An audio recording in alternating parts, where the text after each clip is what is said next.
Hey guys, let's pray. God, thank you for the freedom you have begun in us this weekend. Please help us carry it home with humility and courage.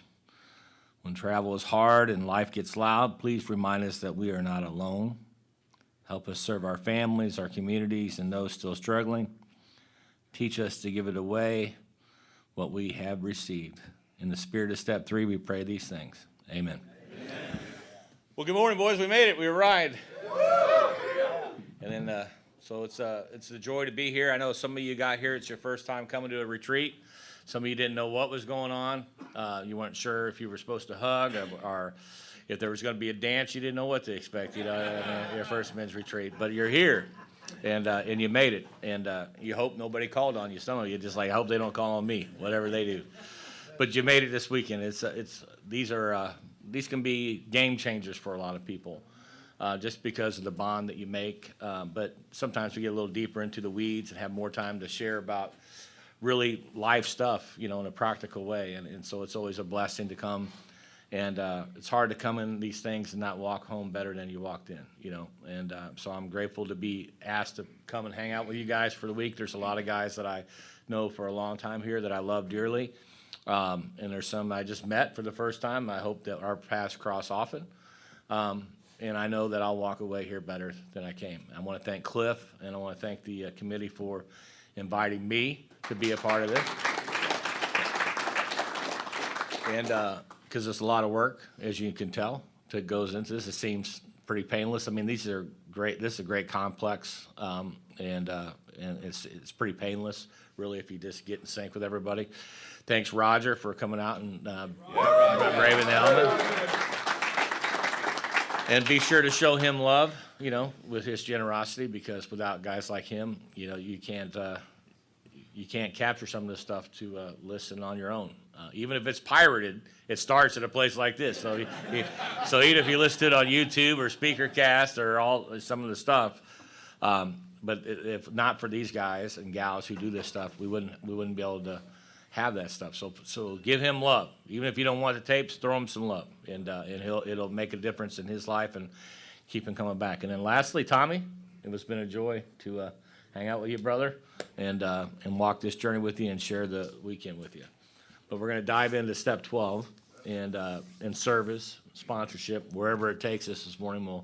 We'll get there in the time that we got. We came here and we started off with old ideas. What does it look like to be here? And what was really going on before we ever drank? And I don't think we spend enough time in our circles with newcomers and places you don't want to end up and those type of things, talking about that angst, that disconnection that we experienced. The reason why we loved alcohol so much, why it was so magical for us the first time that we really got inebriated and it changed our life. But it's that disconnect that stays with us throughout our life. And hopefully we start to heal from it a little bit. We start to recognize that we can call it out by name, because you got to name it before you can claim it. But you start to be able to do some of those things, and it gets easier to live with the disconnect. It isn't that the pounding goes away. It's just that you learn how to calm it down to where you can tolerate it and you can move on through life and live happy, joyous, and free, with this pounding, in the background, even though it's light and it's soft. But that, I think, it's really, when I started to understand that the root of the problem is spiritual separation, if you're a person of faith or a person of religion. Again, if you're a secular person or a person that's just more moral principled person, a secular person, or a person of reason, however you want to frame it, then just call it separation. But you're separated, and that you can't deny. That you're separated from the people around you, you're separated from what goes on, how the world goes around, you're just not connected to it. Whatever lights the little light up in the back of that lightning bug, you're not attached to it, all right? That's the bottom line. I'm not connected to that. That's the disconnect. And that's why I love King Alcohol. But it's also why I love other worldly behaviors that'll turn and give me relief from that disconnect. So it's not just the booze. And we find out really quickly, in recovery, that alcohol is just, we have a drinking solution more than we have a drinking problem.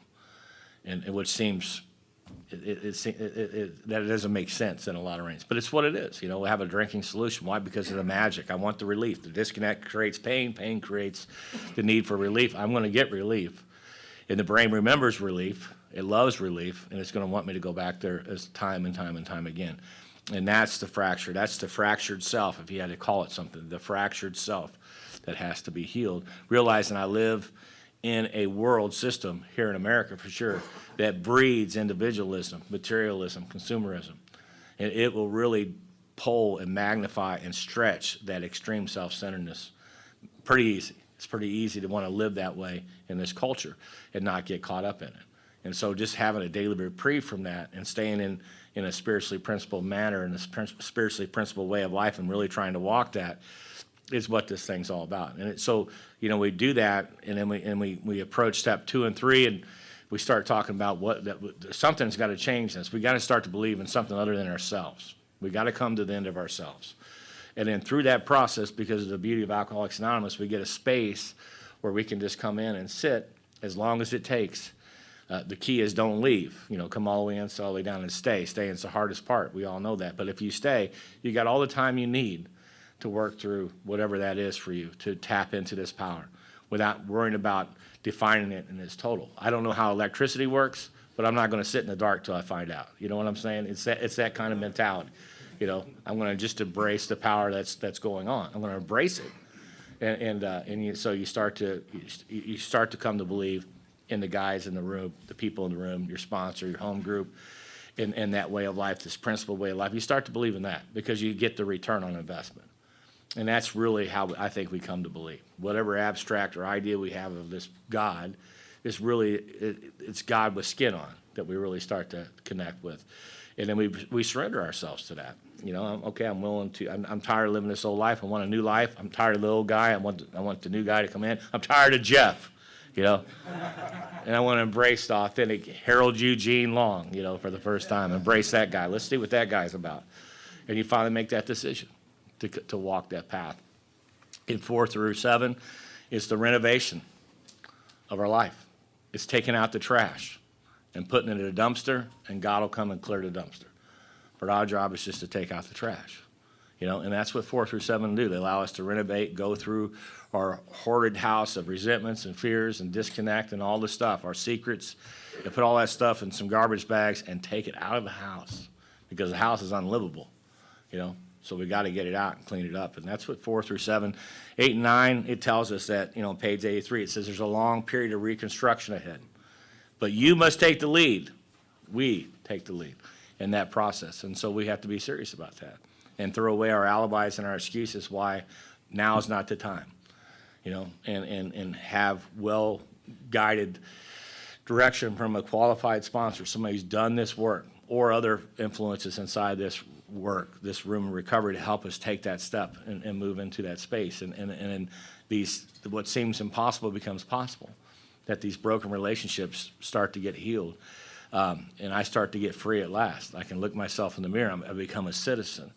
I become self-supporting, not just financially, but emotionally, spiritually, you know, all of it, mentally. I'm starting to become who I always was. The narrative starting to change.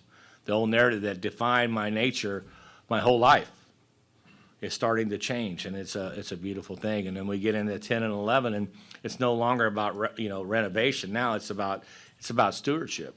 It's about housekeeping. You're taking out the trash. Let's keep the house clean, you know, because if not, the trash will pile up. It'll start to smell, and eventually it'll become unlivable. One more time. I mean, it's just the way it works. So we got to keep taking the trash out. And 10 and 11 allow us to do that. I mean, just because a warning light comes on the dashboard doesn't mean I need to trade the car in.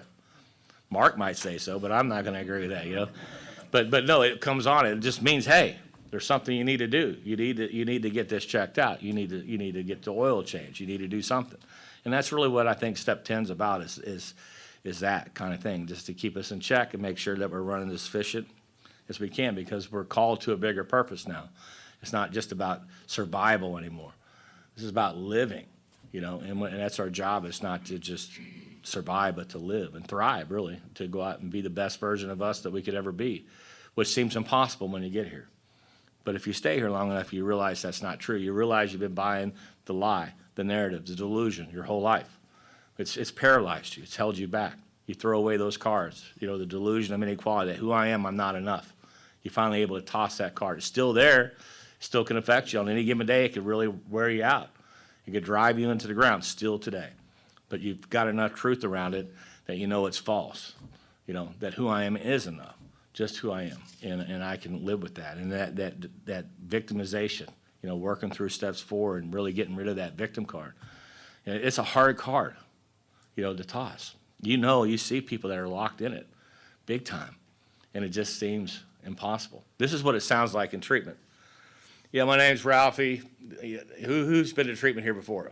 This is my 4th time of treatment. I'm just saying, but this is how it goes in a treatment center. You're asking the person this question, here's what he'll say. But, here's my MO. I come to treatment, I go to detox, I come to residential, and then I go up and blow my life up.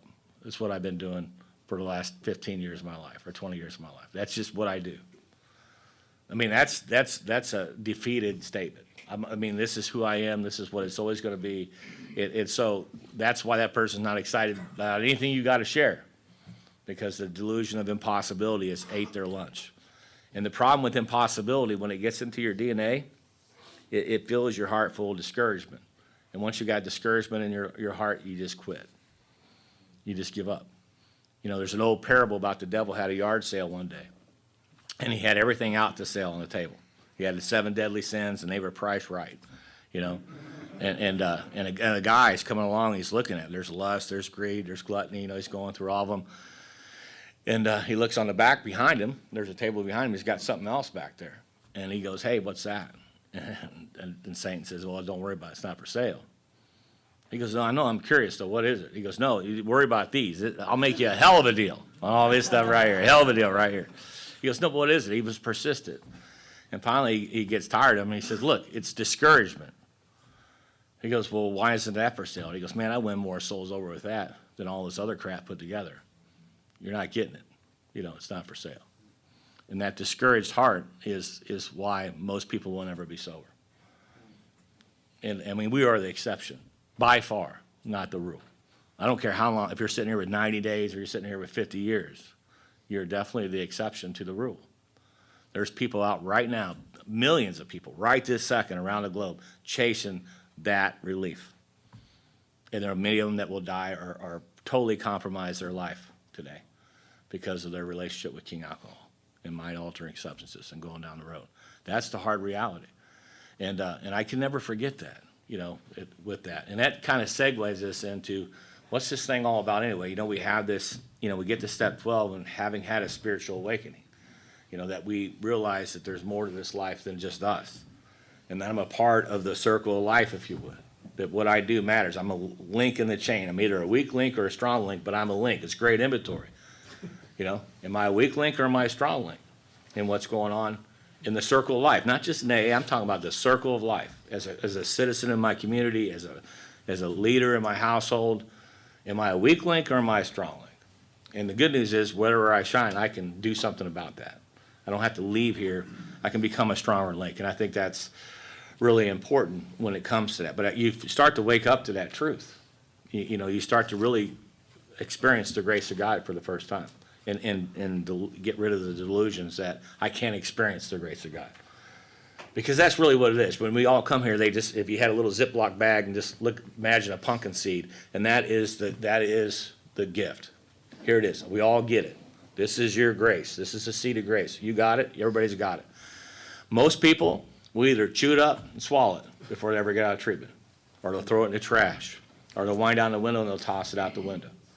We're invited to take that seed and go plant it in fertile soil. What's the soil?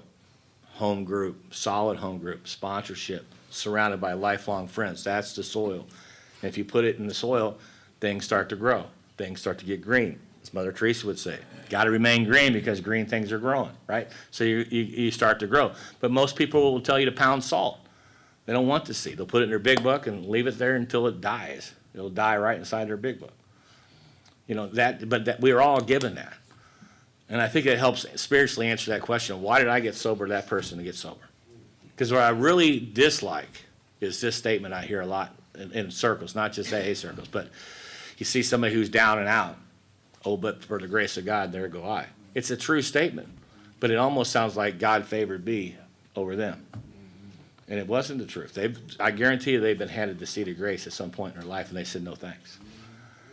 You know, that's how powerful this desire to run our own life is.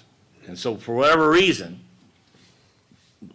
us guys sitting here this morning surrendered to that and said, I'm going to follow direction. I'm going to go take the seed, and I'm going to go tell you what you did with it. And you go plant it in fertile soil, wherever your soil is. But it needs to be fertile, you know, and it needs to be healthy, and it needs to be vibrant. And if we do that, we start to have this awakening. We wake up to a bigger life, a life that seems totally impossible to live, right? And that's what happens. And so we do this. We have this spiritual awakening as a result of these steps. You know, this step-driven life. And the steps aren't systematic. It isn't like we get this table at Walmart, you come home, work the 12 steps, you get a table. Because so often we talk about the steps in a tense form. Well, I worked the steps. You know, I did a 5th step back 10,000 years ago. You know, like you're done, like you check the box that you're done. No, it's a principled way of life. This is designed for living that really works. You got to continue to practice this in all your affairs. But if you do that, as we talked about yesterday, you grow into somebody that you kind of like looking at in the mirror. That you kind of, you know, you're not disgusted with yourself anymore. You know, you're your biggest fan. You're still going to be your biggest critic, but at the same time, you become your best coach and fan because you start to believe I can do something. You know, it's just exactly what Roy told me sitting at that table. Everything you have in your life, you've attracted to you by the person you become. And that statement was as true that day he told me that as I sit here right now with you guys. And it is for you. If you don't like what's going on in your life, change it. You're not a tree. You know? Seriously. But you gotta get possible, you know. And sometimes I talk about the 5 big wishes. I don't have time to talk about that today, but I do have wishes for everybody. If you could just take a newcomer and just crack his head open and say, here's what I wish for you. You know, and there's so many things. There's about 5 big things I would pour into that. And so much that I've experienced for myself that I wish for every single human being, but definitely my brothers in recovery to have that experience. And that really segues into, I guess, what I want to spend the rest of my time talking about, and it's why we're here. I paraphrased or at least mentioned our friend Bill C., and Bill makes that statement pretty hard sometimes when he does step studies. He'll say it that, you know, and when I first heard it the first time, I knew there was truth to it, but I just never heard it. He just said point blank that the first 11 steps are 10% of the program. This is all about step 12, man. This is 90% about step 12. When I first heard it, it sounded foreign to me, but as I sat there with it and unpacked it, I realized that's really the truth. Because from the beginning of the book to the end of the book, what is it about? We say it every meeting. Alcoholics Anonymous is a fellowship of what? Men and women, people, alcoholics, whatever, fill in the blank. That do what? Stay sober and do what? Help other people get sober. And that's always the inventory question, is how am I doing with that? Because if you're not doing that as an individual, as a group, as a district, as an area, I'll just be blunt, you're not doing AA. I don't know what you call it, but it's not AA. And if you read the first 164 pages of the book, I mean, you really get into it, especially Vision for You, the climax of the first 164. Get past all the fluff right off the page 153, but start at 153 and go to the rest of the chapter. It's the story of Alcoholics Anonymous. But what is always the story, this is a fascinating piece to me, is that these gatherings weren't, let's get together, have Starbucks, some kick-ass donuts, and have a great time, and talk about the week and talk about the games and all that stuff. As we gather, we fellowship for a minute, but then we come in and we sit and do what? How are we going to get to the next one? It was always the parable of the lost sheep. We're here. We're the 99 right here, right now. We are the 99. But the one is still out there. And our job is to go get them, or at least try to find them, and at least extend the invitation to come here. But it's so easy to want to come and just hang out with the 99. 90 meetings in 90 days. We set people up for the 99 mission. Meeting makers make it. You know, you heard Tommy reference that, but that's what he's talking about. You know, he's glad he broke free from that little bitty stagnant space he was in to find that there was something bigger going on. That, I think, is the mission. And so it not only individually, but it's your group. Is your group doing that?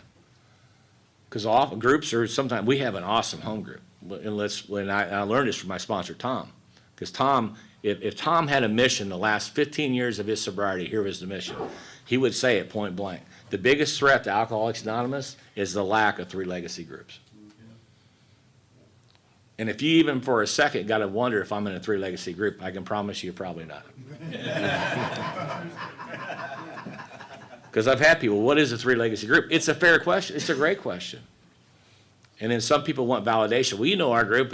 I was sitting with Tom one day. We were doing this workshop. I forget where we were at, but so there was a Q&A, and somebody who knew him and had been in their group, and they said, well, Tom, you know our group. It's a 3 legacy group, isn't it? And Tom, as humbly and politely as he could say, it's far from it. Maybe a 1 legacy group, but it's definitely not a 3 legacy group. Of course, they weren't happy with that answer because they loved their home group. And yeah, I get it. But your group should be on fire. If you love what's going on this weekend, I mean, and we heard this the other night at Cliff's house when DC's wife beautifully said, man, he's great for about 2 weeks when he comes home. Right? I loved it. Everybody laughed at that. But he said, for about 2 weeks, he's on fire. But that on fire is what you should take back to your AA structure. And if it's not on fire, or if you go to a convention or you go to something back, man, and you're sitting in your mind going, man, I wish my home group was like that. Well, make it that. And if you can't turn it to that, then change it. Go start something new. I mean, it tells us that right on the back of page 164. You may not have access to those who wrote this book, but we will show you how to create the fellowship you crave. When we were in the prison, one of our early prisons back in the early 90s, starting a group, and our group was on fire. Waiting list to get in our group, waiting list. But methamphetamines, Jefferson County, Missouri, was the #1 county in the world for decades as the #1 meth. Open meeting, almost all meth addicts in our group. Junkies. I'm Freddie. I'm a junkie. I'm a meth addict. And you could easily tell because you could take a cocaine addict, a drunk, a meth addict, a fentanyl addict, and just stand there. I could tell you which one's which just by looking at them. And I'm like overwhelmed with this stuff, And so I met with Tom, and this is a question I had with Tom. I said, Tom, we're in this prison. We got this great AA group that's on fire, but we got all these meth addicts coming in. What do we do with that? How do we manage that? He says, well, what's the book tell you to do? I said, I really don't know. That's why I'm asking you, because I don't know what the book tells me to do. I really didn't. And he says, well, it's on page 164. And that phrase I just gave you. He says, so what they're telling you, think about what's going on here. These people are coming to your group. Why? Because it's on fire. And they're being moved. They love the laughter. They love the energy. They love the magic. They love the music. So how can you serve them? And I'm kind of lost at the moment. He says, Harold, why don't you show them how to create the fellowship they crave? I said, what do you mean? He goes, do you know some guys that can cross over and do an NA meeting in that same space? I said, yeah, I probably could recruit a couple guys. He goes, that's what you do. You give them your format, go recruit those guys, give them another space, and watch what happens. Exactly what he did. Became the largest meeting in that facility. It still is today on Thursday nights, the NA meeting. It's jam-packed, standing room only, on fire. Help them create the fellowship they crave. So it's that mindset. No matter what's in front of you, it's still the mission is to help the next one, help get to the next one. You were in the hole. Somebody came to the hole with a rope and threw it down. There's 10 of you in the hole. And somebody hollers down, do you want out of the hole? For years I said, man, we're good. Go to the next hole. We got it. We're good. We're good in the hole. We're good. Pound salt, whatever, just leave. But one day, for whatever reason, I was willing to grab a hold of that rope and said, yes, I want the hell out of this hole. And somebody pulled me out of the hole. My Ebby, pulled me out of the hole, which was Gary, and I already told you about him. And so it's like, well, how do I pay this back? What do I do? Here's the rope. Go find the holes. How long? For the rest of your earthly life. Yeah. And if you do that, it'll be the best life you could ever live. Sounds totally opposite of anything that we live in this world system. That's why we live in the world of the spirit, right? It's a different world that we live in. We operate on a different level. And you have to grow to that. You don't just become that. You have to grow to that. But that's the ultimate game. That's what the inventory should always be. So early on in my sobriety, when I'm really starting to do this deal, this is what was presented to me. Harold, do you want a storybook life? I like that. Sounds impossible, sounds great, but why? Yeah, why wouldn't I say yes to that? Yes, I want a storybook life. Then you're going to have to do two things well for the rest of your life, one day at a time, for the rest of your earthly life, however long you live. And here's those two things. Number one, you always have to have a new guy that you're working with. If you don't have a new man you're on this journey with, you stop everything you're doing and you go find him. You get out your rods, you get out your bait, you go fish where there's fish, but you always have a new guy you're working with. No excuses. No excuses. Page 100, first full paragraph. I'm not going to read it, but study it because that's that language for that. Number two, you got to go somewhere once a week where you don't want to end up. Consistently. Every week. For the rest of your earthly life. If you want a storybook life, that's what you're going to have to do. And I'm like, man, that sounds pretty tough, man. You know, you're asking a lot. But I haven't really made that full shift from a taker to a giver. I'm still living as a guest mentality. What can AA do for me? What can I get out of the meeting? I really like this meeting. I really love these guys. I love going over there. I always come back on fire. It's a guest mentality. It sounds great. It is fun, but I'm a guest. They got the best cookies there. They got the best coffee there. You know, they'll give you a ride. They go out to fellowship afterwards. They eat pizza. They go out and play golf. We go to Sober Cup. We do all these things, which is all awesome, but it's not AA to what it's really about. You know, and I had to learn that, to move from a guest mentality to a host mentality. If you want a storybook life, that's what you have to move from a taker to a giver. And if you do that, it will lead to a storybook life. And a storybook life isn't about materialism and about you get all these degrees and then you get the white picket fence and the beauty. It's not. That's not what they're talking about. But you're going to have a life beyond your wildest dreams. And most of you already are on that path. So I'm preaching to the choir, but it's true. They didn't have cell phones when I got sober, but there was literally nobody to call when I was in jail the last time, incarcerated. Nobody. Mom was way gone out of my life. There was nobody. You get one call, there was nobody to call. Nobody to call. Today, no exaggeration. You know this to be true for yourself, but if you're new, it will happen for you too. That there's so many people in this phone that I can't keep up with anything. I feel guilty sometimes because I can't pour into so many of the relationships that I would love to pour into. I'll walk out of this weekend with 15, 20, 30 new phone numbers, new relationships that I've formed. But there's so much time in the day. But my life is full. That's a storybook life. Who wouldn't love to have that life? How many people can sit there and really honestly say, and this, I'm just talking with me, but let me just, because we're in Cliff's backyard and Terry's backyard, we'll just use those two as example. If we needed something right now, if we desperately needed something, these two guys could get on their phones and we'll take the Storman, for example, within 3 hours, have 100 people here to help us. Yeah. Without thinking twice. Now, how many people can do that in your life? I have a sponsee, his name's Ronnie. Ronnie had a major stroke when he was 52. He had a heart attack. They put a stent in. Part of that happens in 1% of the people, but the stent broke out and went to his brain, had a massive stroke, was paralyzed on half his body. And they had to make a decision. Are they going to cut the scalp, remove part of the scalp, let the brain swell, with a chance that might, save him? But then he just had this stent put in. Was that going to kill him? They didn't know. But we had to make a judgment call.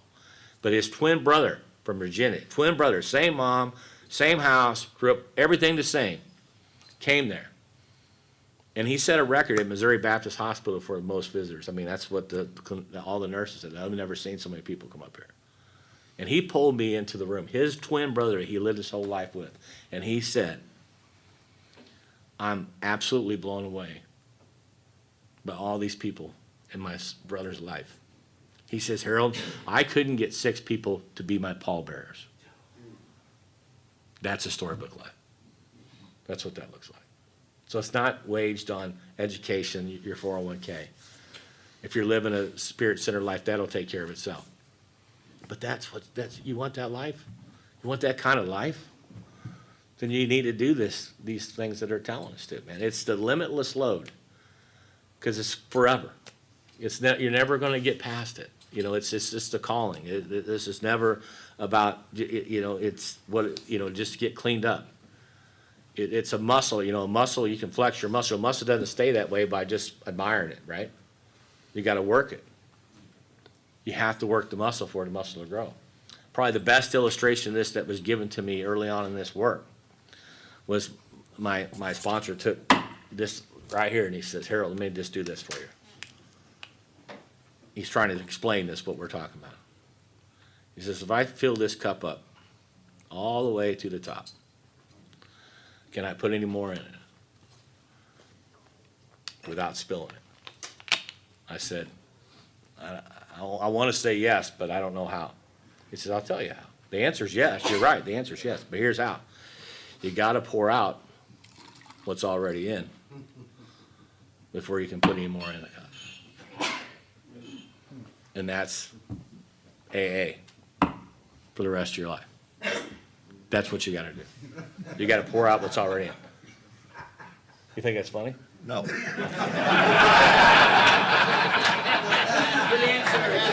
right.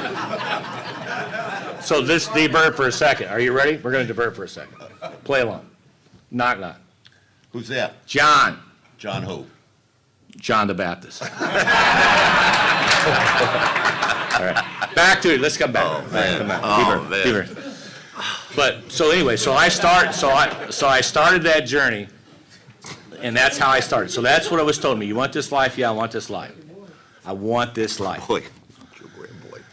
And so I started out going somewhere once a week. I didn't want to. It started in the Skid Row Mission in St. Louis. Still there today. It's called Harbor Light, Salvation Harbor Light. You might have a Salvation Harbor Light in your city, but that's where I started at. Hardest day I've ever done in my life. Not even close to anything like that. With a Skid Row Mission attached to it, men's detox, low bottom. Skid Row is hard as you can go. Hardest day I ever did in my life. Absolutely insane in that space. And I did that every Thursday and Saturday for 3 years straight. And it shaped for what was to come next. And next came the phone call. Here's the phone call. Hey, man. I said, yeah. I think I wanted to ask you to come out to this prison tonight and talk. And I just busted out laughing. I said, dude, do you know who you're talking to? He goes, yeah. And I go, man, you're not going to let me come out to the prison. Are you nuts? He goes, no, I'm pretty sure I can get you in. You've been off paper long enough. And he goes, I got a lot of pull in this particular facility. So I'm pretty sure I can get you in. And I said, well, let me just make it point. I made a pact a long time ago that I ain't never, ever going back on that side of the fence for you or anybody else, ever again. He goes, yeah, I hear that. He goes, well, why don't you run that by your sponsor and call me back? And you know how that went. And I went. And I've been going ever since. That was in 1993. So I became I got into the system, pretty much maximum security system, and I've been in that ever since.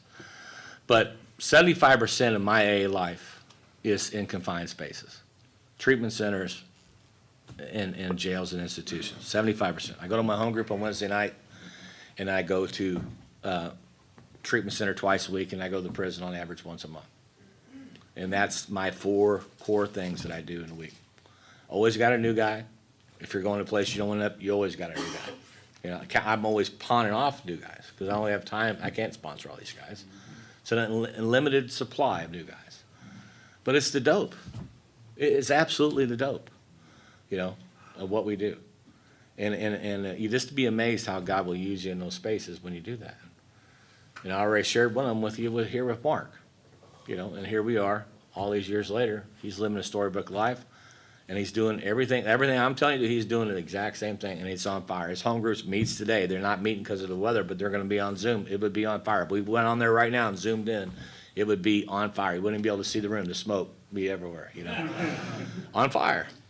And they got several commitments as a group, going to Harris House, going to Hanani House, going to the Herman men's sober thing. I mean, the group's on fire, doing Alcoholics Anonymous. And this is what we're tasked with. This is what we're asked to do. So I don't know where you're at on your journey with wherever you got, but I mean, if there was a message, my hope for everybody is that you have that experience to walk with somebody. I mean, fresh as they can be, broken as they can be, impossible life, to walk shoulder to shoulder with that person and help them rediscover life and have a front row seat to it. It will change your life. And it will taste so good, you'll never want to stop doing it for the rest of your life. And it'll be foreign to everybody else. Are you still going to that prison after all these years? I have old timers ask me that question. You go speak at an event, and there's all these people lining up to thank you, and somebody will walk up every time. I used to do the prison stuff 20 years ago. I used to go to the treatment centers 30 years ago. And they're living, you're still going? I said, yeah. But what they're doing is they're living off memories, not imagination, right? You can't stay sober on memories, man. The storybook life, you got to stay in the game. Be involved in every aspect, the service structure, all of it. Just be involved in it. I mean, and if your group's kind of stagnant, you're like, well, we don't really have nothing going on. I just challenge you to do this, especially if you're in an urban area. Take out a map of your little city, but call it St. Louis, where my group meets, 4257 Magnolia, Tower Grove Baptist Church. Put a compass in there and draw just a 2-mile radius around it. You want to stretch it, make it 5. Just draw a radius around it. And then sit there and inventory every single person that's on the front line of the alcoholic. Social workers, hospitals, emergency rooms, clergy, attorneys. I mean, just exhaust the list. Just use your imagination. Who's on the front line? Who's meeting the alcoholic where they're at? And before you know it, you're going to have a comprehensive list that's all around you. And this was our home group, and we had 50 people on that list. Here, you take 5, you take 5, I'll take 5. Here, we'll load us up with literature. We'll get some business cards for our group. We'll get a Google number. We'll put it on the card. Maybe even get a phone for the group that we pass around, so people can get access to us. And we're going to go out and meet these people where they're at, instead of just hoping that they find us through the meeting guide app.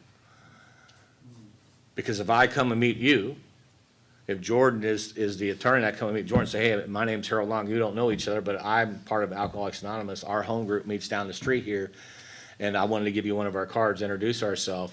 You probably run into some of our future members sometimes and don't know where to put them. We'd love for you to bring them to us. We'd love to partner. We'd love to help you if we can. Here's our information.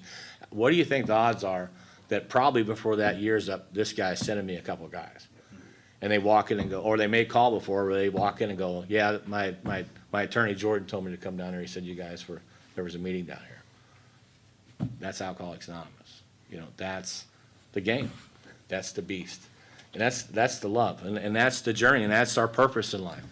I have a lot of other purposes. I have a full life. I mean, I've been blessed beyond my wildest means. I'm a dad. I'm a granddad. I'm a husband. I've owned businesses. I've sold businesses. I've had employees. I still got employees. I've changed careers. I've done different things. Today, I'm in full-blown ministry. I'm a church planter today.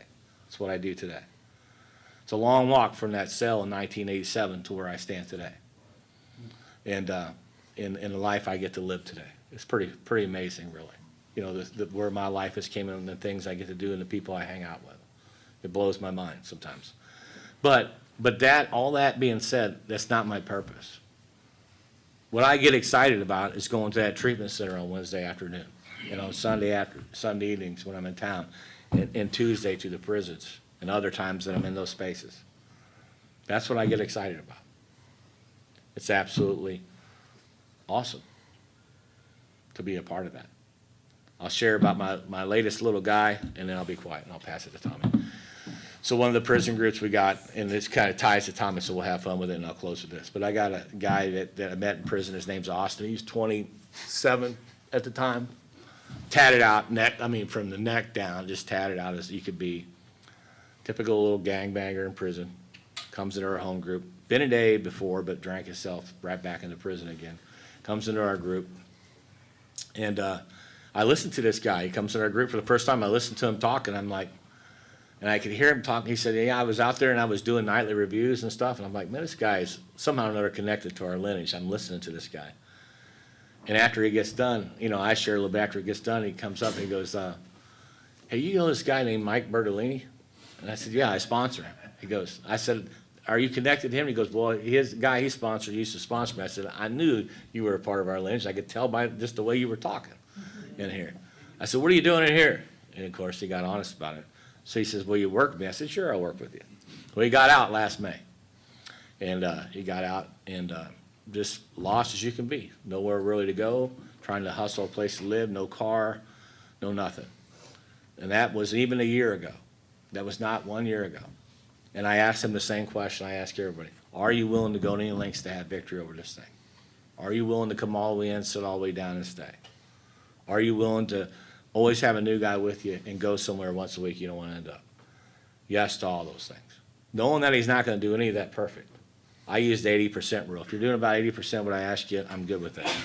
Because I got to give you room to stub your toe and bang your head, do all that stuff, because I did all those things.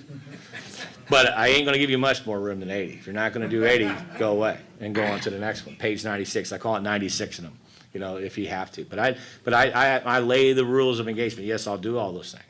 He's not even out. He just had a year in July. He's not even been out of prison a year. He's got 5 guys he sponsored. He just did 2 fifth steps last week. He goes somewhere with Mark every Thursday. He doesn't want to end up. He's got a solid home group, 3 legacy group called Slow Learners, Big Book Study in St. Charles, Missouri. He just became a brotherhood in the Carpenters Union, finally got his brotherhood status, and all the way in on that. He's got a long way to go. But to have a front row seat to that, it's priceless. He came into our house right after he got out of prison. We had a home group party. He came over to the house, and he got there early to help me get set up and clean the pool and do stuff. And so he pulls off his shirt. He's been pumping weights and iron. He's all jacked up, all tatted up. So he comes up to me while we're out there, and he goes, hey, is it okay if I walk around without my shirt on? And I'm like, do you think you're going to intimidate this, with that? And he busts out laughing. And I said, and I reached down and pinched a little bit on his side. I said, plus you're a little chubby anyway. He goes, man, I'm not chubby. I said, yeah, I think you're a little chubby. And he's like, he really soaked it in, that delusion of inequality ate him up for a while. So I went up to my beautiful wife and I said, Susie, I know you won't do this, but I'm going to beg you to do it. When Austin comes in, I want you to call him chubby. She goes, I'm not going to do that. Why would I do that? I said, because I'm asking you to do that. She goes, what are you up to? I said, just please. What do you do? And he comes up there to ask, and I wasn't even there, but I heard about it. He come in there and he says, so is it okay if I walk around with your shirt? She goes, yeah, you're good. He said, you might want to wear your shirt because you're a little bit chubby. Well, I tell Tommy about it. This guy. So he calls Tommy every day. He met Tommy at sponsorship weekend. He talks to Tommy all the time. So Tommy meets him for the first time. It was one of my favorite scenes last year at sponsorship weekend. And he comes up and I said, hey, Austin. I said, this is Tommy. And Tommy goes, oh, this is Austin. This is Chubby? And I said, he goes, dude, everybody's calling me. And I said, that's your name. And he loves the girls. So now I call him Casanova, Chubby Casanova. That's his nickname, CC. It's priceless. It's the best dope. It's the dope of Alcoholics Anonymous. I hope you find it. I hope you live it. It'll make a big difference in how your life turns out. Thanks for letting me be a part of your life.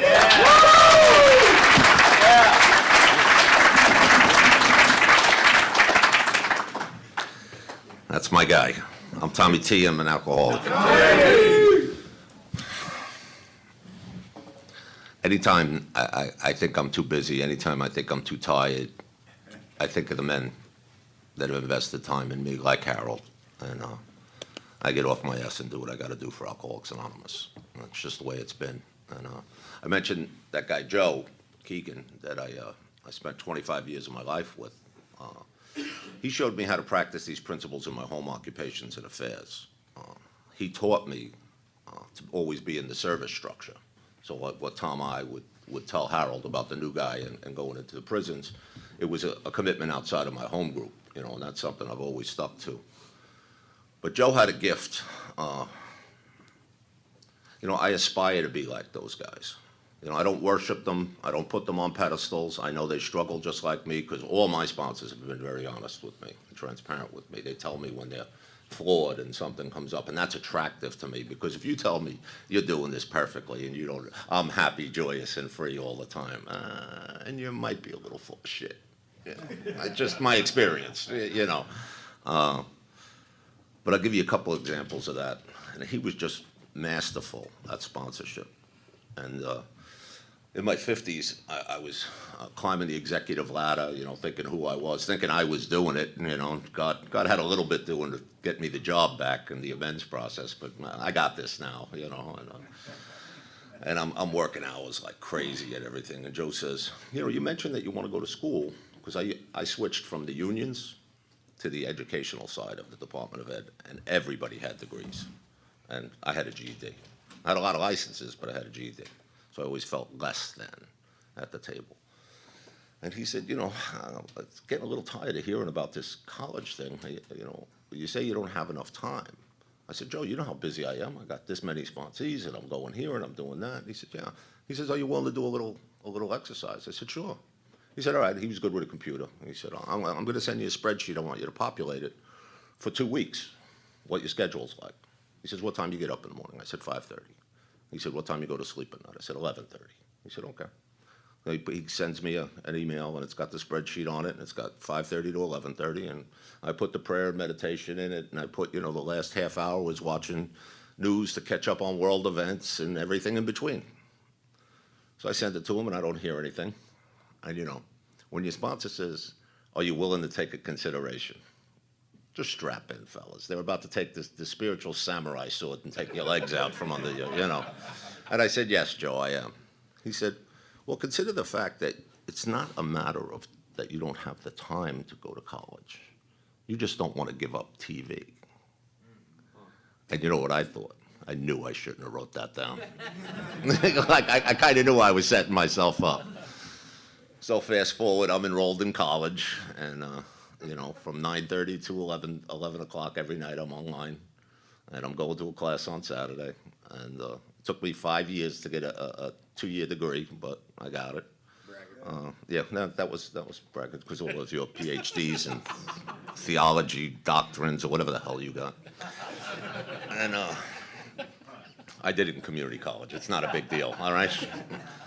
So, but stuff like that would come up in my life. So he taught me how to apply just time management skills using spiritual principles. He used to always tell me, you know, you're pretty spiritually disciplined. You do okay. Make it a part of your spiritual business. Start to pray about it.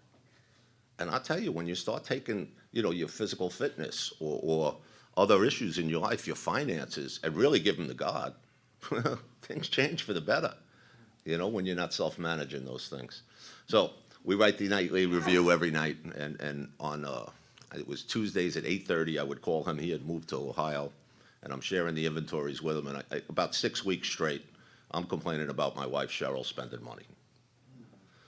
So he'll listen. He'll give you the grace of, I guess, I don't know if he had a 30-day rule or something, but after about 4 weeks of it, he would always say, Tom, can I ask you a few questions? That's the preference of the consideration's going to come right after those questions. So I know the game at this point. I've been with him 20 years at that point. And this is only probably, I don't know, 10 years ago. And he says to me, so does Cheryl steal from you? No, Joe, come on. She's in AA. I mean, you know, she's a good woman, man. She would never steal from me. He said, okay, and I'm just trying to clear this up. So then you either give her the credit card or you give her money, and then you're resentful when she spends that money. And that's how he's saying it. I'm like, well, when you put it that way, Joe, you know. And he says, well, what other way can we put it, Tom? Let's just see this for what it is. And he said, would you consider that you're not mature enough in your relationship to have a monthly business meeting with your wife, hold hands and pray, talk about and put in place a budget, and try to stick to it? Well, I guess so, Joe. All right, if you need a format for that meeting, I have one, and you know, you can report to me on once a month on how that goes. And we have business meetings now. She still spends like crazy, and she'll hear this. She knows it. She's great, but you know, and but Joe had a congestive heart failure, and a condition for a while, and he was getting weaker, and he couldn't do a whole flight of stairs. He would have to sit in the middle. He would get dizzy and things like this. And he was on a transplant list, but the transplant wasn't coming. They would tell him he's not sick enough, and he'd say, "I can't even drive a car anymore. You know, I don't know how sick you got to be to get this heart transplant." But he was getting defeated. He had discouragement. There's no two ways about it. And so he's going through this, and one day we get a text, "Hey, I guess I'm sick enough, fellas. I'm getting a heart. I'm going to the hospital." And we were ecstatic. And we were a tight, sober brothers group. There's 17 of us. I'm the only one from New York. Well, no, there's a guy, Jerry, with 40 years that he sponsored as well. But we were very tight. So we were all offline now. We take him off of it, and we're saying, "Hey, this is great." And, you know, everybody's excited. And this all happened in one day. Joe goes to the hospital, and they said, "You're so sick, you're going to stay here. We're going to put a mechanical pump in to keep you until we get a heart. We think it'll be a few days to get the heart." Joe's ecstatic, sends out that. When they went in to put in the pump, they found cancer in his lymph nodes. So now the cancer can't be treated because the heart's too weak, and they're not going to give him the heart because of the. So they sent him home with some morphine patches and hospice, and it was a matter of time, and not a lot of time. And you know, it's tough losing a loved one, but a man who's seen you that long through life, it was so much worse than my parents. And I hate to say that; it doesn't sound right, but I was so close with Joe, and he would listen to my inventory, and he had a new guy. This guy John. And I said to the guys, "Why don't we get a meeting on Zoom on Saturdays with all of us and our sponsees, and we'll come on and, you know, and have Joe." Now, I didn't know this, but Joe's wife used to have to prop him up for that meeting, but he would never miss it. And I'm sharing inventory with him on Tuesday nights, and I said, "Joe, you know, some of our inventories can be so childish, you know." I'm like, "Joe, I feel really strange sharing all this nonsense with you. You know, when you have all of these things going on." And he said to me, "Tommy, unless you fire me, I'm your sponsor until I die." And that's going to happen. He said, "But a half hour listening to your stuff is a half hour I'm not thinking of mine. So please don't stop." Amen. I would want to be that guy someday. I'm not that guy now, but I would want to be that guy someday. And he worked with a guy, John, and read a vision for you on a Wednesday night, and he died on a Thursday. So the last day of his life, he worked with a guy and got him through the 12 steps. But before that Saturday before, we're on the thing, and we said, let's bring all the sponsees, and let's make sure it's a good attendee, and let's thank Joe for all he's done for us. We knew it was getting bad. We had 85 men on that Zoom meeting. And up in the, you know, the screen, the gallery, look, you know, there's a Jay Green and a Jay Green. One's got to be like 70, and the kid is in his 30s. And everybody's sharing, saying thank you to Joe and everything, and Joe's just sitting there humbly. He was in rough shape. And John shared the story that he just, you know, was getting excited because he was going to read Working with Others with Joe, and he was having this wonderful experience. The kid changed before our eyes. It was just wonderful. We all got to watch that. But then one of the last shares was his dad that was above him, and he said, "Joe, I wouldn't miss this meeting for the world." He said, "You don't know me, but I know you. I sponsor your sponsor, and I'm so-and-so," and he had like 52 years sober. And he said, "And I just had to get on it." He started bawling, and he said, "Could you save my son's life?" And I couldn't. You know, that's what we have here. That's the example that I look at. This guy, I'm pretty busy in AA, and I'm pretty busy in my life. This guy makes me look like I'm sitting still, and that's what I need. It's not what I would have chose. Oh, I should probably tell that story. So before Joe died, he told me, "Tommy, I want you to send a text to all your guys and promise them you'll have a sponsor within 30 days when I pass." I said, "Joe, I'm not talking about this with you." He said, "Oh, no, you are." And he said, "I want you to send that text, and I want you to put me on it." Now, he's sponsoring me 24 and a half years at that point. I said, you think I'm really going to lie to you? Well, you've done it in the past, Tom. You know. So I'm like, all right, I'll do it. So I send out the text, you know. Joe passes, and I'm telling you, fellas, it was one of the, everybody was talking about some rough things they've gone through. That was probably one of the roughest that I've gone through. And my parents died within 35 days of each other in 2006. This was tougher than that. And, you know, I made that pledge to Joe for 30 days. So on the 29th day, I really started thinking about getting a sponsor. And I wrote 3 names down. Now, I don't just have a sponsor. I have like a board of directors. I have a bunch of men in my life that know everything about me and that I feel very comfortable sharing 10-step stuff with or whatever's going on in my life. And one of those guys you had here last year, Jimmy A. He's my service sponsor and really my best friend in AA. And I called Jimmy and I said, Jimmy, I got to get a sponsor. And he says, yeah, I was wondering when you were going to get around to that. You know, it's a little sarcastic relationship we have. And he said, you do need adult supervision, you know, and all that kind of stuff. And I said, well, these are the 3 I'm thinking about. He said, well, Tommy, they're all quality AA guys, senior to you. And, you know, he said, but if you're asking me to be honest here, I think the way that you practice these principles and your personality, you'll overwhelm these 3 guys. And you're just looking to take a kind of soft away. That's a friend. That's a friend that will tell you that. And he said, why don't you just pray about it a little bit?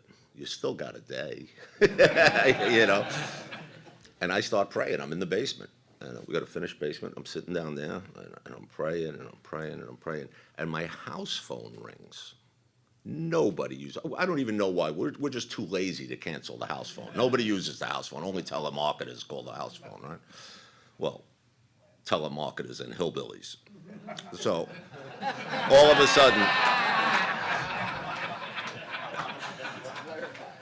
sudden the phone rings and I pick it up and it's, hey, Tommy T, it's Harold Long in Missouri. How you doing? And I'm like, not this guy, God. It's exactly what I did. I looked up at the ceiling. I said, not this guy, God, please. And he says, hey, I'm looking for you to do a big book, a men's big book study online. Will you join me on Zoom? Of course I will, Harold. When is it? And, you know, I start doing it. And it's going, and it's like the devil and the angel on your shoulders, you know, like, ask him. Don't ask this guy. Don't ask this guy. Ask him. And I said, Harold, I know you're a real busy guy, but my sponsor passed away about a month ago, and he said, yeah, I heard that. I'm really sorry about that. It's a big loss. And I said, do you think you could take another guy on? And he said, well, Tommy T, I'd be happy to walk this journey with you hand in hand. But we're gonna have to have a little discussion, and we're gonna start up a little covenant, we call it here. And he's going on, and I'm like, okay, I think this covenant stuff is like spiritual consent. I think I can get in line with this, you know. And he said, well, are you working with guys? I said, yeah. He goes on to treat me like I got 90 days. I swear to God. And he says to me, he goes through a couple of questions. He says, are you willing to give me your wife's phone number? I said, what's that about? And he said, well, if I think you're lying about your marriage, I'm going to give your wife a call. Okay, I'll give you that. How about those kids you're always bragging about? Can I have their phone numbers? Well, I guess we're in a little worry about some lying going on here, you know. I said, yeah, I'll give you the numbers. And he says, oh, one more thing. Do you have any commitments? I kind of puff out my chest a little bit. I'm the sponsorship chair for Staten Island General Services, and I'm the treasurer at my home group. He says, no, real commitments. Are you going to any institutions? And I have always been in the institutions, in rehabs and things like that on Staten Island, but I just had a lull. I wasn't in one. And I said, not at the current moment, but I used to work up at Intergroup, so I could call them. I'm sure they got something open. He said, good, call me back when you get a commitment, and we'll schedule some time. And that's how this happened, you know. And it wasn't comfortable for that first year, you know, having one guy doing one thing one way. For us, I had a kind of, you know, and You know, fellas, I don't know if it's, you know, I was thinking about this Friday. I don't know if when I get, like, I don't know if it's nervous or fearful. I don't really care what category it fits in. I just don't want to let those guys down. You know, I don't want to be that guy. It's just, I've been that guy my whole life, you know? So I was a little, I guess, maybe intimidated by the way that he does his AA and that he is so busy and that, like, no matter what I say to him, he's got 5 other stories that are more busy than me. And I'm like, all right, well, I need at least 5 hours of sleep. You know, I don't know what you're doing, but, you know. So, but I could tell you 5 years later, he was perfect for me. He pushes me. We talk about it. He doesn't push me by telling me what to do. He pushes me by showing me what to do. You know, there's a difference. There's a big difference, because if you tell me what to do, that's not going to go well. I'm just going to dig in and be the dick that I can be, you know. And just trying to be honest, sponsor. And you know, but it's been a good partnership, and we have a lot of fun. I went out to visit him in St. Louis. I don't recommend you do that. And if you do, just don't tell him you're there, you know, because your spiritual vagina will be sore when you leave. I'm telling you, fellas. Sick. 6 days from 7:30 in the morning till 10:30 at night, just doing AA stuff with 1 round of golf, 8 hours away, one other day. It was just crazy. But we had a ball, and I'm grateful for you, Howard. I'm grateful that I'm here with you today. And, you know, I neglected to say thank you to Cliff and the committee. This is a wonderful thing you guys got going here. It really is. And I want to thank each and every one of the guys that stopped off and had a one-on-one conversation with me this week. That's the highlight of my weekend here, you know. And there's nothing better when somebody shares something that they got going on that's similar to what I've had going on or what's going on in my life. But then there's that buzz phrase, fellas. The only thing that excites me more is when the lights go on. When I see a guy with some time who might be lagging a little bit or whatever, and he's like, oh, you said something that really gave me a kick in the ass, because all I want to be is a better man. That's what this is about. Practicing these principles in all our occupations, home occupations and affair, with a focus on home. You know, Joe used to say, and Joe never used to curse, but he would say, if you're not practicing these principles with the woman that you love the most and gave your life to, you're full of shit. You know, what kind of husband are we being? What kind of father are we being? We can be busy. We might have to leave that party for an hour and a half to go take care of that commitment, but come back a better man. I know my wife will push me out the door to a men's retreat, you know, and it's great, because you know what I'm going to do when I go home? Same thing I do whenever I come back from a men's retreat. I'm going to grab her hands. I'm going to tell her how much I love her, and I'm going to say, I know I can do better. What do you need from me? Sometimes she has a big list. And I have to fight the fact that I'm that sensitive. But sometimes she'll just tell me how grateful she is that we're together and for the life that we have, and that makes me feel good. And I'm sorry to say, all these years, at 66 years old, I need a pat on the head once in a while, you know. But we chose this topic just out of, you know, in the family afterwards, there's a little thing. And it's when the father is riding high on spiritual intoxication. And it says, father feels he has struck something better than gold. For a time, he might try to hug the new treasure to himself. He might not see at once that he has barely scratched a limitless load that will pay dividends only if he mines it for the rest of his life and insists on giving away the entire product. I do not do 12-step work and stay as active as I am in Alcoholics Anonymous because I'm a saint. I don't do it just to preserve my sobriety or even my quality of sobriety.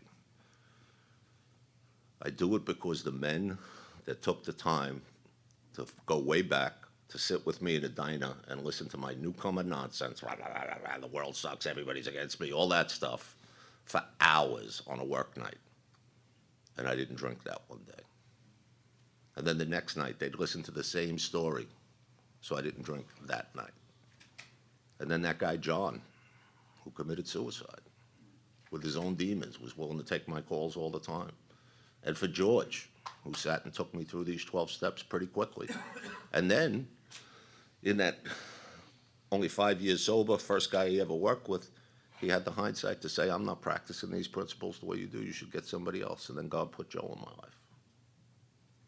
Watching Joe over 25 years, watching Harold over these last 5, I'm in awe. Like, will I ever get like that? And my only answer that I can come up, no matter how much I pray, no matter how much I write, no matter how much I meditate, is just keep doing what they're doing. So unless this guy stops, I'm not stopping. And big odds of saying he ain't stopping, you know. So I'll keep doing this stuff. And the guys I sponsor, my friend Sal here, I've been sponsoring Sal for a long time, Hunter, some of the other guys, they're the highlight of my life.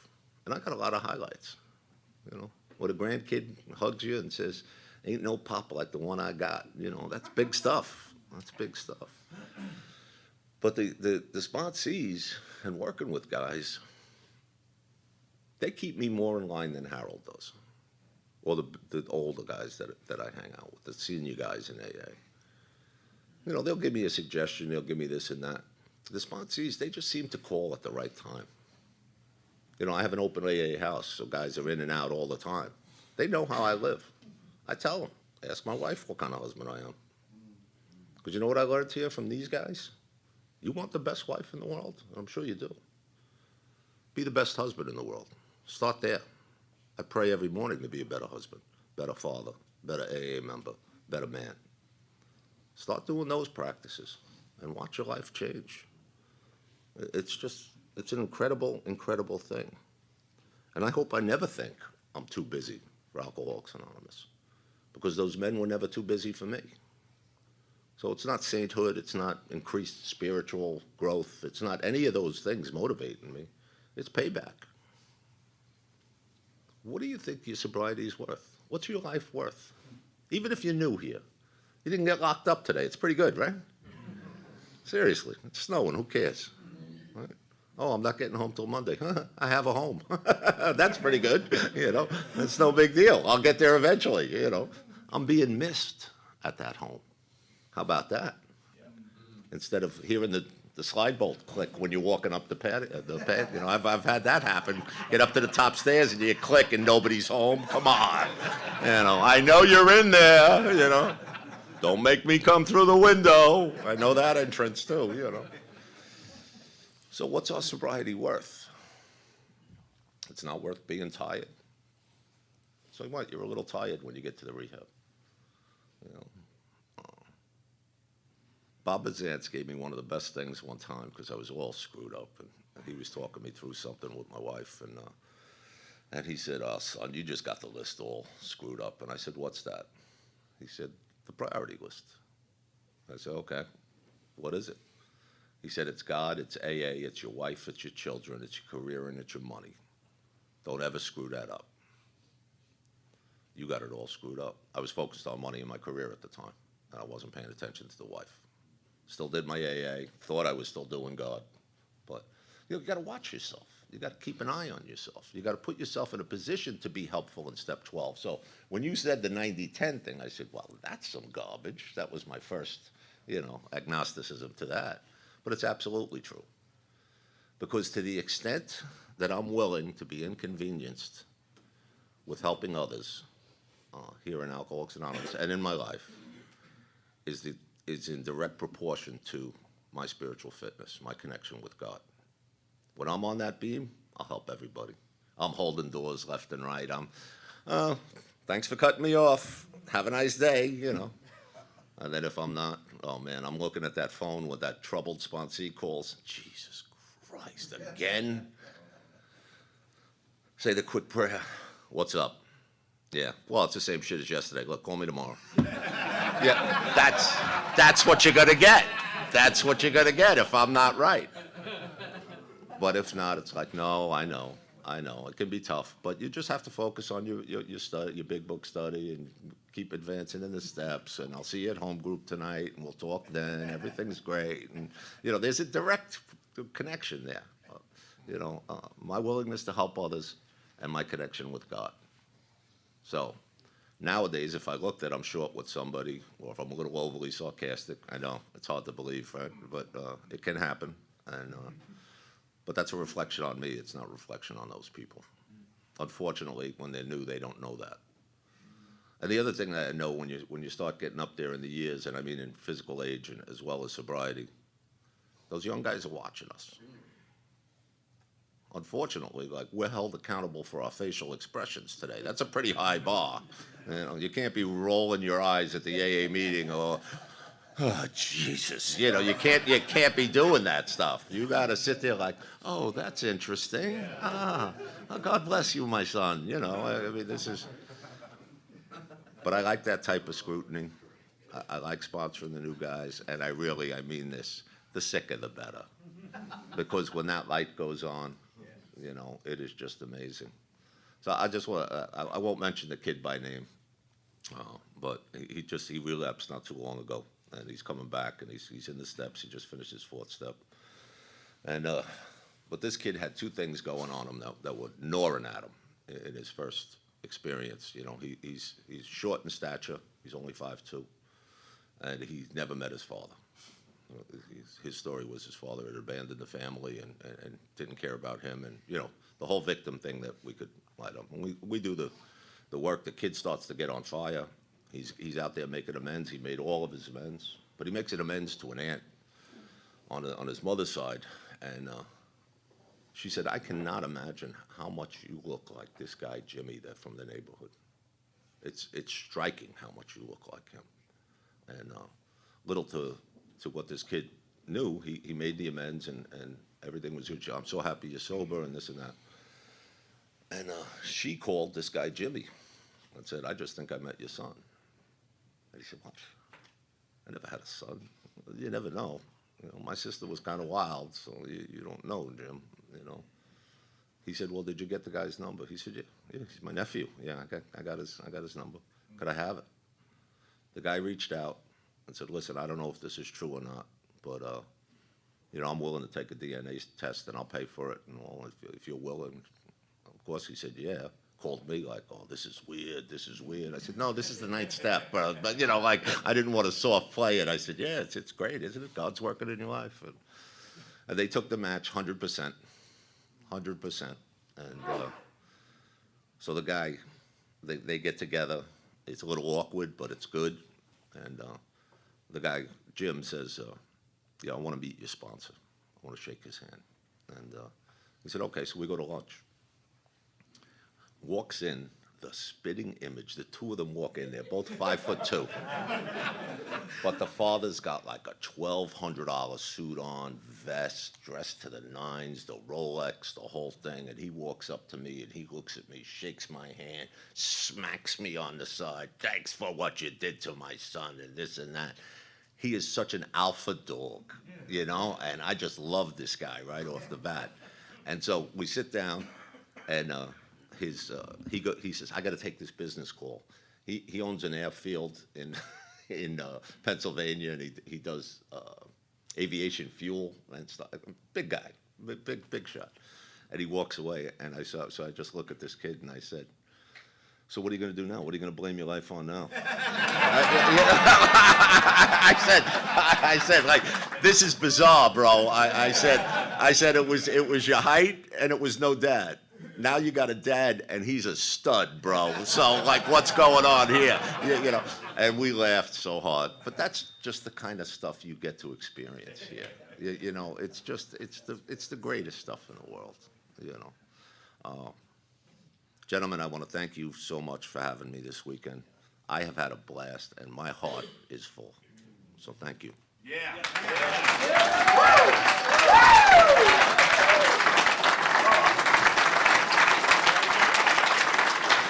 Amen.